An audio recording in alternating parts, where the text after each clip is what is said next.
Shahin master varieties একটি দুর্দান্ত YouTube channel. Subscribe করে পাশে থাকুন, নিত্য নতুন ভিডিও দেখুন। লাইক নতুন দিদি এখানে দেওয়া হবে এবং আমি এটাও বলে এসেছি, যদি নতুন দিদি নিরপেক্ষ করতে না দেয়, আমারও যদি নুরুজ্জামান সিদ্দিকেরা আমারও এখানে আওয়ামী লীগের কোনো গোসলকে দেওয়া হয়, আমরা কিন্তু শিক্ষক সমাজ মেনে নেব না। তাই আজকে স্পষ্ট আমাদের বক্তব্য, আমাদের শিক্ষকদের এই শিক্ষা অধিদপ্তরকে আমরা দুর্নীতি মুক্ত করতে চাই, এটাকে আওয়ামী লীগ মুক্ত করতে চাই, শিক্ষা মন্ত্রণালয়কে আমরা আওয়ামী লীগ মুক্ত করতে চাই। সাংবাদিক ভাইয়েরা, বিগত 4 আগস্ট এই ছাত্র জনতা যখন প্রেস ক্লাব এবং শিক্ষা অধিদপ্তরের সামনে দিয়ে তারা প্রেস ক্লাব আসছিল, শিক্ষা অধিদপ্তর থেকে তাদেরকে প্রতিহত করা হয়েছিল এবং এই শিক্ষা অধিদপ্তরের সাইফুল আজম, এই শিক্ষা অধিদপ্তরের ট্রেনিং এর কোনো ডাইরেক্টর, তারা এখানে অর্থ দিয়েছিল এবং ছাত্র জনতার উপর তারা আক্রমণ করেছিল, তারাই এখনো শিক্ষা অধিদপ্তরে আছে।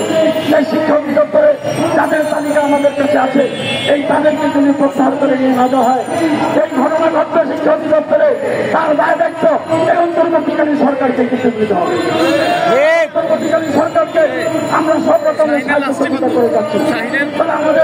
আমাদের নেতাদের সাথে কথা বলেছেন, বিরোধী দলের নেতা, মানে রাজনৈতিক দলের নেতাদের সাথে তারা কথা বলেছেন সুতরাং আমরা চাই তাদের যে বক্তব্য, সেই বক্তব্য যাতে সঠিক থাকে।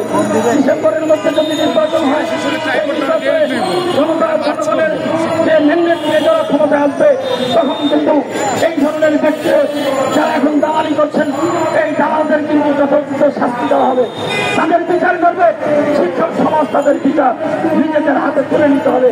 সেই দিকে আমরা যেতে চাই না, কিন্তু যদি আমাদেরকে সেই দিকে নিয়ে যাওয়া হয়, সেটার পরিণতি কিন্তু খুব ভয়াবহ হবে, খুবই খারাপ হবে। সুতরাং আজকে ছাত্র জনতার অভিযানের সাথে প্রহসন করা চলবে না।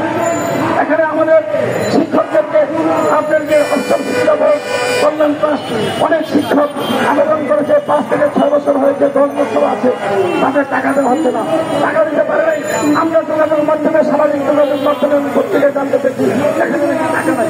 টাকা গেল কোথায়? টাকা বিস্তার করেছে আওয়ামী লীগের না, এবং সেখানে কিন্তু আমরাও সমানভাবে দায়ী থাকবে। সেই জন্যই তারা এই ধরনে এখন পর্যন্ত কর্মকর্তা নিয়োগ দিচ্ছে না, ধরনের কমিটি গঠন করছে না, কারণ তারা জানে নিরপেক্ষ কমিটি আরো তারা ধরা পড়ে যাবে। সেই জন্য তারা কমিটি দিচ্ছে না। অনেক শিক্ষক আপনার অসুস্থ অবস্থায় চিকিৎসার অভাবে ঢুকে ঢুকে মরছেন, তাদের চিকিৎসার ব্যবস্থা করতে পারছেন না, তারা অর্থের অভাবে। অথচ তারা অর্থ সুবিধা বোর্ড থেকে টাকা পাবে, লক্ষ লক্ষ টাকা, কল্যাণ ট্রাস্ট থেকে তারা লক্ষ লক্ষ টাকা পাবে, সেই টাকাগুলি দেওয়া হচ্ছে না। কতদিন লাগে? বিচারপতি শাহাবুদ্দিন সাহেব 90 দিনের ভিতরে নির্বাচন করেছিলেন, আর আপনারা 6 মাস হলো একটা কমিটি করতে পারেন না। অর্থ সুবিধা বোর্ডের চিত্রকল্প আছে, আপনারা সরকারের প্রধান উপদেষ্টা ইউনূস সাহেবকে বলবো, আপনার প্রতি দেশবাসী যে আশা করেছিল, যে প্রত্যাশা আমাদের এখনো আছে, আমরা সেই প্রত্যাশাটা এখনো করি, কিন্তু আমি অনতিবিলম্বে এই ধরনের উপদেষ্টা যারা মন্ত্রণালয় চালাতে পারে না এবং আওয়ামী লীগের দোষর যে সমস্ত উপদেষ্টা, তাদেরকে আগামী 72 ঘন্টার ভিতরে প্রত্যাহার করে নতুন উপদেষ্টা নিয়োগ করেন। যারা কর্মকর্তা, যারা কাজ করতে পারবে, তাদেরকে উপদেষ্টা হিসাবে এখানে নিয়োগ দেওয়া হয়। যারা কাজ করতে পারবে না। Thanks for watching this video.